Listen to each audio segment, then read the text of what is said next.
Can I ask you? I know you're a huge reader and love digging into everything from kind of like academic research right Yes. down to, you know, all sorts of books. And Yeah. can I just hear about something that you've read recently that's really impressed you or maybe changed your mind on something? Changed my mind. I'm going to talk to you about something that has really impressed me and impacted upon me. I've recently just finished Viola Davis's autobiography, and Viola Davis talks a lot about the absolute poverty and degradation and struggles that she had and the overcoming of that and the seeking of joy and the importance of seeking that joy.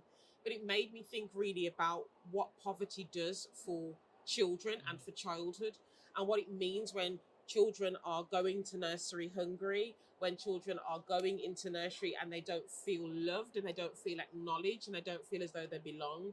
Reading Viola Davis's autobiography really helped me to, and just imprinted upon me, why it's so important that our roles are filled with people who love children, who really love children. And I say that, as I said, with absolute intention, because it's something that I think we overlook. I know that, we talk a lot about loving children and being in this industry because we love children. But what does it mean to make sure that children who are living below the poverty line, which is a really sad indictment of our society, what does it mean for children living below the poverty line who don't access food, who don't access, you know, resources, who don't access things? What does it mean for those children when they're coming to our settings? So Viola Davis's autobiography is one thing that I've read recently that's really impacted upon me.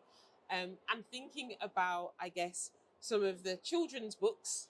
Obviously, I'm going to talk about My Skin, Your Skin by Laura Henry Elaine. But My Skin, Your Skin, such a brilliant book to scaffold conversations about race and racism, and also a book about empowerment, which I think is lovely and great. And it's an integral resource, I think, for children and for adults as well. And another children's book. I'm trying to think of one because I don't want to leave any out.